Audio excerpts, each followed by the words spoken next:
Hello, Writing Rabble. It's your rabble rouser author Chris Everhart back for another session for ordinary people who want to learn how to write your books, and for experienced storytellers who just want a new perspective on how to tell stories. That's what the Writing Rabble is all about. I never say this, so if you like the video, hit the like button, comment, subscribe, all that stuff. It all helps. So we do have my cohort Wes Nelson here with us. How you doing, Wes? Good, man. How are you? I am good. Like I was saying earlier, I got a couple honest days work in, so I was actually feeling kind of funky this morning too until I sat down and did some writing and outlining stuff, and then I worked out, and that really changed my mood Yeah, in a good way. yeah. Um, and I just realized that I have the wrong logo up, the one that gets in the way. Let's see. Hide that, show that. There we go. That is all the way up there in the corner is the Writing Rabble book that's available on Amazon. In the comments below, there's a link. All right. So, past couple of weeks for you, Wes, we've been in a sort of reconstruction mode. Um, sounds like you had gotten to a point of a couple weeks ago or a few weeks ago where you're kind of stalled. You didn't think that the story that you developed up till then was going to work. Was going to give you enough of the story elements to really work out and create a full book. And then you came over here. We got some whiteboard time. Yeah, that was fun. And oh, good, that's good. And then you were starting to work on it again. We had an update session where you're working on it, and now here we are. You've had a couple of weeks to go through the outline and make some changes. So where are we at right now with your story? We are at a final, what I want to think is my final outline, and I I feel like I'm ready to go. I know I said that a week ago, I said that a week earlier, but I like kind of the beginning, middle, and end now. I have a beginning, middle, end. I like the premise throughout. I like the idea and the sort of ticking clock, and I like where everything's at. I don't feel like I'm missing a chunk over here or a wedge over here. It was very helpful when you texted me. I don't know if you could feel the confusion in the ether, and you just like reached out randomly and you said, try not to think about it as much of a mirroring. And Yeah.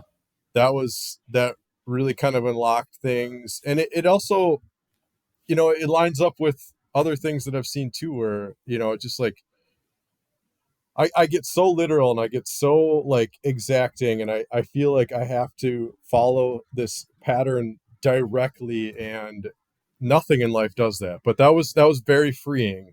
And then also just that whiteboarding session where it seemed like a lot of times we got into quandaries, we just started leaning on mythology or leaning in this direction.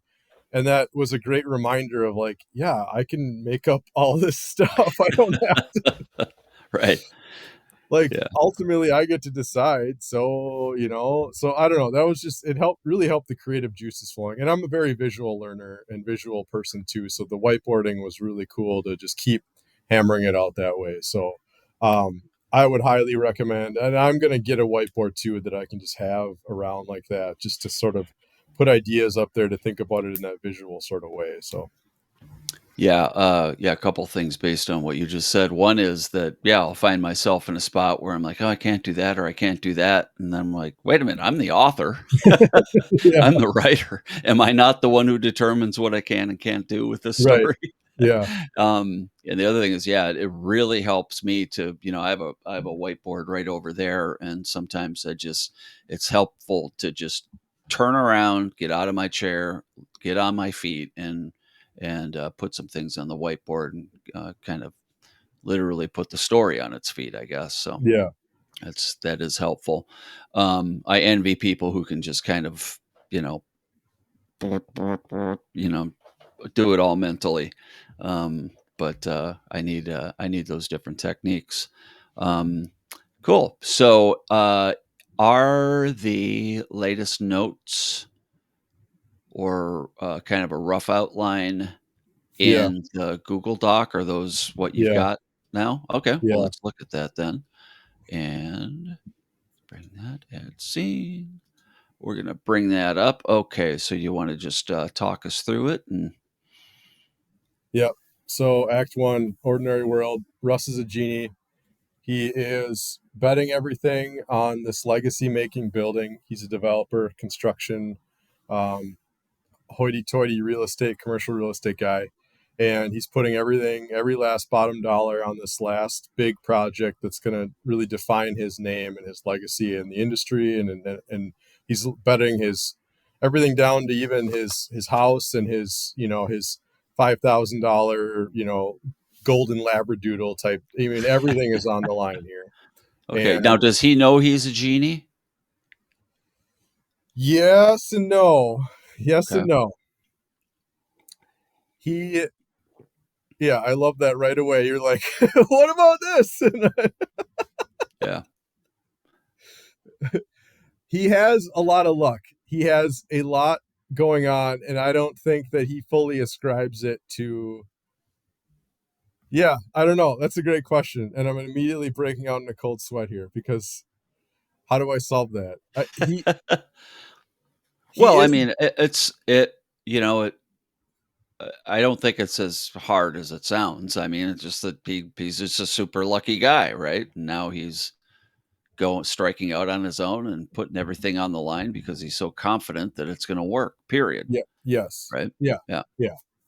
Okay. And he doesn't fully ascribe as much as he should to his geniedom. Like he thinks a lot of it maybe has to do with his own, you know, expertise, knowledge, strengths, everything like that. So Okay. that'll Well, launch us into the call and refusal. He Frank, Patchouli Frank, comes and tells him that he needs to complete this ritual to lock in his powers, to lock in his role as a genie of good, a genie of on the positive side of things. okay. His dad Uh, has died, right? his dad dies, and Okay. now he has to lock in. He has to complete this ritual, otherwise his role, his self, everything will be up for grabs if he doesn't. Okay. He'll become sort of like a free agent genie who could become an agent of dark, could become an agent of chaos, could become Uh-huh. the genie of brooms. Like it's all up for grabs. He needs Nice. to complete this ritual. Russ refuses because he doesn't need to do that. He's too full of himself. He's too cocky. He's going to make his own way. And he never, I never put much faith in that genie crap anyway, that sort of thing. So, Okay. um, and then right away he misses the ritual and bam, his luck fails him. Immediately it's gone. The construction project has a million problems that just set in right away. His money situation, everything, his social status immediately becomes in play and it's bad. And now he has to figure out how to try and get all that stuff back. Okay. So the inciting incident is Russ is now he's an empty tank, and his actions over the next 6 months will determine what kind of genie he will become. So whether he does good deeds, bad deeds, chaotic deeds, it all goes into this little visual representation of it's going to tell him which way he's leaning if he's starting to tip over this side. So I create this ticking clock, and we have this sort of pressure, and now everything he does will be scrutinized, and lo and behold, the easy quick fixes that were going to help his construction project are all bad. And so Okay. he's constantly being tempted to take shortcuts, to take the easy road. And look who steps in right in time to help him with all this stuff is Bill. Bill is the another money guy, another titan in this industry who's going to help Russ get. He's going to help him get his construction project back on track. And Okay. everything that Bill wants to help Russ with is bad shortcuts, quick fixes, easy way outs that are going to put Russ's, his genie soul into question, into play. So things like permits fall through, concrete fails, all the construction workers, their unions go on strike. So just all these sort of bad things. Hmm. And Bill has answers for all of those, and they're often nefarious. And Russ, having this sort of everything on the line motif and having his namesake be up for grabs, is constantly finding himself going along with these things just because he wants to save his legacy and his fortune and everything else. So when we get to the goal change at Act 4, Russ realizes that Bill has been tricking him and he's over half bad now. His little meter has filled up with all these bad things now. And so Russ is now worried that if he doesn't get this thing figured out, he's going to become a bad genie, a negative genie, an agent of the darkness, all that stuff. And I'll have to have representations of what that life can mean so that the stakes get reintroduced. So that there'll have to be like a bad genie who's in some sort of like servitude or something that Russ catches wind of or sees an example of, so he knows what's really on the line here. And I'll have to have that come up frequently. Right. So then after the goal change, uh, Russ finds out that Bill covered up the death of a worker, and Bill actually killed this guy to end the strike. And Ooh. Russ is trying to correct these permits, and the concrete's failing, and all this stuff is he's trying to do it all on his own. He's trying to still do now. He's trying to do it in a good way, which is really not working because he's running out of time and he's not familiar with this stuff. So Patchouli Frank and some allies step in and try to help him. There's a Belly of the Whale where Russ attempts to steal luck from a luck spa and gets trapped in some chaos there. Yeah. So he's desperate. He's increasingly filling up his tank with bad things. So his future is getting, everything's starting to look grimmer and darker, and he's running out of ideas. Um, Act 5, despite Russ's best efforts, his tank is nearly all bad. The building is not even his anymore. It somehow still has his namesake on it, which Bill did on purpose to sort of pin it all on him. But Bill has been planning this, has been cooking this up this whole time, where the building's actually it's going to fall down, but it's going to look like an accident. So Bill's planning this massive tragedy as both a giant luck farming opportunity, and it's an excuse to sort of gentrify the rest of the neighborhood, to create this calamity and this chaos and this collapse, this horrible tragedy that Bill is cooking up and is now coming into fruition. Um, Russ in Act 6 commits this final selfless act, which turns the tide of all the bad luck, and it allows him to actually become a good genie in the end. But he's forced to destroy everything, destroy his own building, but he does it on his terms without risking people's health, and so he's able to, in the end, become the good genie, and then we'll launch into maybe another one. So that's where I'm All at. right. All right. Nice. Yeah, this feels uh, pretty complete as a story outline. How do you feel about Awesome. it? Awesome. How do you feel? I feel good. I'm gonna get started. Okay. What? So, have you started writing at all on this outline yet? No, I was gonna ask, should I just make a new Scrivener, or should I just use the same one, or how would you handle it? I would make a new one, and Okay. then if things show up, or if you hit places in the story where you're like, oh, I think I wrote a chapter or half a chapter that would fit really well here, then you can grab it in the other document, copy it, and move it over. Okay. Um, do you have any questions about the story or the outline or the flow or anything before you jump in and get rolling? No, unless you see something glaring that you think I should address right now. Otherwise, I think I'm ready to go. Okay, let me think for a second, see if there was anything that I'm just gonna I'm just gonna go through it again myself and just get a quick look at it. Yeah, I think that there is something interesting, at least from the urban fantasy point of view, of Yeah, it's really, the way you explain it is that he is aware that he's a genie, but he doesn't really put much um he doesn't put much stock in that. Yeah, He's been able to ignore it for, his whole life, but he doesn't is it that he doesn't realize that his good fortune in business and family and everything, he doesn't realize that's because he's a genie? yeah. Okay, Well, so he's it's more of like it's some kind of thing about like privilege. People that have a lot of it don't always realize it, or yeah. they don't realize that they were born into it and that they had no control over it, and they think they do, and they falsely attribute more of uh their own skill to their success versus the things that they were born with. So I'm kind of playing off that idea. Right. And then when his dad dies, and things start to go wrong, the ritual was that Russ missed, Yeah, um, his was his father kind of facilitating, so I think at one point we talked about how, it would be interesting that the reason that his father's death has this effect on him is that his father was trying to keep him out of this genie world, yeah, because it's got some real dark side to it. Um, and that his father was doing that by performing some kind of delaying ritual or something like that, right? exactly. Yeah, Okay, got exactly. it. So that's gonna be part of Yep. that. Yeah, Okay, got it. and then he's sort of been keeping him safe, keeping him insulated, and when he dies, the protection disappears, and then the ticking clock to do the first ritual starts.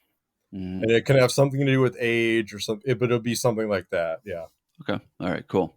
Um, so let's see. Inciting incidents or through Russ as an empty tank. So all of his luck is gone, basically. Yeah. Um, okay. The building project starts to go south, and Bill steps in and says, "Oh, I can help you," or comes in as a partner, Yep. or were they already partners? No, he steps in as like he senses and he has an awareness too of Russ, and he wants to eventually, if he can change him to be a dark genie or a bad genie, Hmm. then he can sort of enslave him or something like that too. So there's Yeah. going to be that whole element. Okay. Cool. So quick fixes and shortcuts are bad and are tempting to Russ. Now, did you say that he was basically following along with Bill and taking those shortcuts that are ultimately gonna be bad for him, or Yeah. was he Yeah. like, "I'll do anything to get this project done"? Yeah, he basically finds Okay, himself with no other, recourse, and he ends up doing these things that he might not have normally done, but he's never uh been in this position before, so right. So he doesn't know how to handle, difficult adversity. times. Yeah, Oh, yeah, exactly. that's funny. Yeah, that's pretty good. Yeah, that he didn't go through any of this before, Yeah, of things going wrong with his projects. Okay, right, things have always just gone well, so he's like, "I don't understand, how could this not right. Yeah. So it says in Act 4 that, okay, Russ trying to correct the permits, concrete, etc. Tries to do good, but is running out of time, and that the time was, remind me of what the ticking clock is. The ticking clock is the ritual for Russ that he has the 6-month ritual, and I guess the other ticking clock would be something to do with the finances or the money. He has to Right. deliver this project by a certain time, otherwise he won't get Yeah. the financing or something like that. Yeah. It's cool to have that parallel. To have two things, kind of one in sort of the real world and one in the fantasy world that you're creating. That's uh that's cool. Okay. Um Now when you say here that Russ reunites with Frank, Yeah. doesn't listen to, what does that mean? So Frank, I picture Frank kind of stepping in periodically and just trying to help Russ, and Russ is always sort of he's always dismissing him. He doesn't want to listen to him. So I guess I have him just sort of periodically showing up and trying to guide Russ, and in a way just sort of also reminding the audience of the stakes too, that he's always delivering. He's showing up as like ticking top, pointing at his watch, almost being like, what are you doing here? We're almost Okay, there. yeah, So right. Okay, well, I like that, and I like that where it is, and then you've got your belly of the whale next, okay? yeah, There are a couple things that need to come after that, that get yeah, him toward that crisis point at the beginning of Act 5. yeah, So keep that in mind, basically, things are gonna get worse and worse for him. right, yeah, And everything he tries, is going to be a struggle. At one point, he will have what they call the false victory.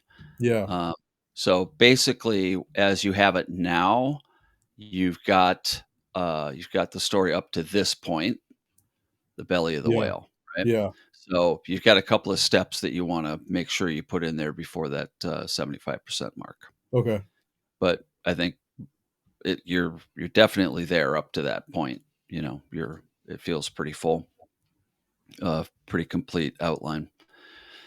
All cool. right, cool.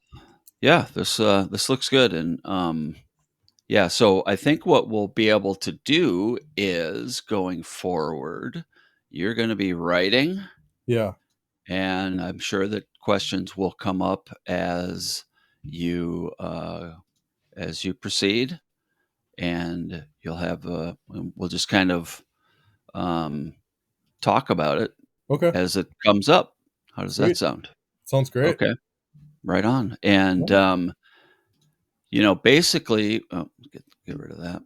Um, Basically, now it's words on, what button the chair, coffee words mug. on page. Yep. Yeah. So now, do you have any goals for either word count or timing on when you'd like to have, certain parts of the book done? I want to.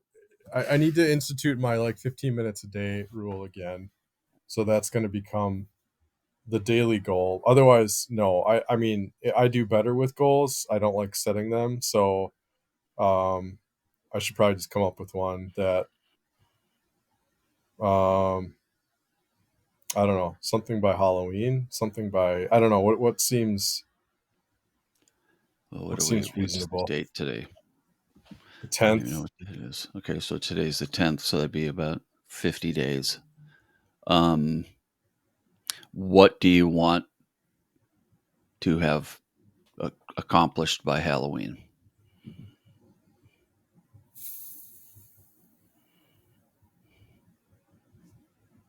I don't know. Is that? I'm just gonna shoot for the moon. I'm gonna have a rough draft by Halloween. Let's just say that. Okay, so that's rough draft will probably be 70,000 words, maybe Okay. 60,000 words, right? Yeah. In Yeah. 50 days. So I'm not a math guy, but It's a you know, lot. yeah, yeah. If you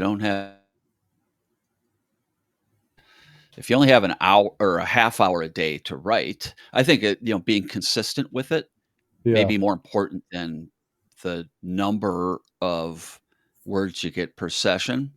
And I run into this all the time where I'm trying to if if I have a couple of days before chapters, I start to forget about what happened in the last chapter. I Yeah. kind of Yeah. lose my story continuity that's in my head. Right. So rather than saying, I'm going to write 2,000 words a day for the next, uh, 45 or 50 days, it might make more sense to say, I'm going to make sure I get 500 words a day, which Yeah. probably is, I don't know, maybe a half hour's work. Yeah. That sound about right. Yeah. Um, and if that's the case, then let's say you get 500 words a day, 6 days a week. That's what, 3,000 words a week. Okay. So we're talking 10 weeks. Yeah, so we're getting to. All right, let's open a calendar here. 30,000? I don't know. Well, I'm just trying to look ahead to see what. Oh, my freaking calendar. Year. There we go. Okay, so today's September 10th. All right, so what did I just say? How many? 3,000 words a week. Yeah. You're gonna hit. Let's say your first draft's going to be 60,000 words, and then Okay. there'll be additions to that. So that is 20 weeks. 2, 3, 4, 5, 6, 7, 8, 9, 10, 11, 12, 13, 14, 15.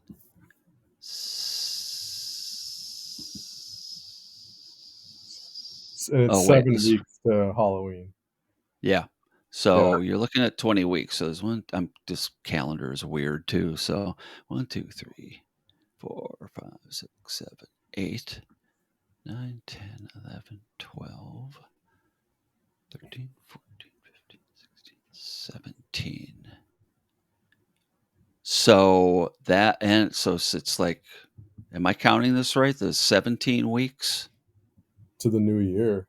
to the new year. Yeah, Yeah. yeah, yeah. So realistically, So you're looking at like mid-January. yeah, Now it doesn't mean you're going to have that you won't have a couple of or a few when you have time, blowout writing sessions where you really go past that 500 word mark. yeah, But if you're being realistic, yeah. um, you're probably looking at mid-January. Okay. Um, so that's at a reasonable pace for Yeah, somebody in your position with a full-time job and kids and coaching soccer and all that stuff. yeah. You Yeah, know. I should be more realistic. Yeah, yeah, Well, yeah, and then it takes, and then again, you'll have those times where you're like, you'll have the time, you'll have the freedom, whatever. You'll just yeah, be on fire, and you'll go well over 500 words. But yeah, it seemed like the last time you were really dove into the draft, you were really obsessive about word count, yeah, and that sounded like that got to be a bit of a problem for you. yeah. It did. Yeah, so we're just, it's not rocket surgery. Nobody's going to die if we don't get it right or if we Yeah, don't do it fast enough. right. Um, yeah. Yeah, that's So, good. Yeah, that's better. That's less pressure. And yeah, then I'll, and yeah, yeah, and I know that I've told you recently that I think I can write a book a month in these romance series that I'm developing.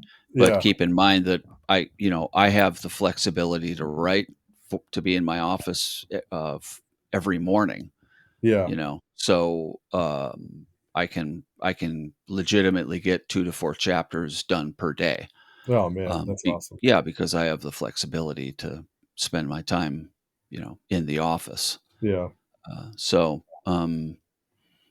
And during that time, I'm not making any money to pay the bills, but hopefully getting the projects a little further on so they eventually will pay the bills. yeah. But just being realistic about how much time you have. Okay. No, that's a good point. Could take some pressure off, and also, like I said, if you're doing even if it's a smaller number of words per day, doing it regularly will keep you on track more easily. And then Yeah, we'll have our once a week check-ins to see where you're at, or answer whatever questions you have about the developing the story and keeping it rolling. yeah.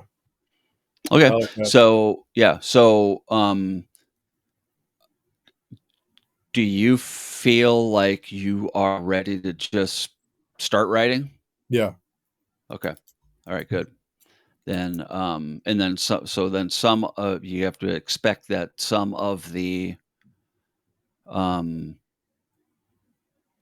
some of the steps or some of the story elements that aren't in your current outline you will have to make sure that those little bits are there. yeah, yep. Okay. All right, cool.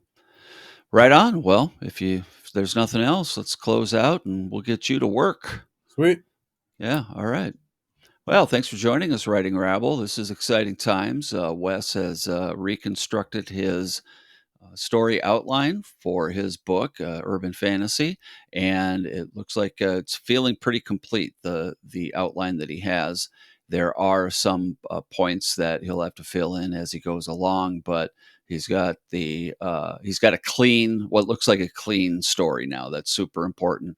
So he's excited and unblocked, which we like. And what we're going to do going forward is just check in weekly and make sure that he is on track and see how the story hill can help him out. So thanks for joining us today for a absolutely brief, by our standards, episode.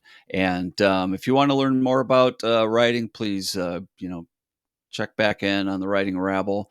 If you like the episode, please like it. That helps other writers find us. Subscription to the channel doesn't cost anything, but it helps me grow the channel. And definitely make some comments. I'm happy to jump in and answer any questions that you all have. But until next time, Writing Rabble, Bud and Chair, words on page. Bye now.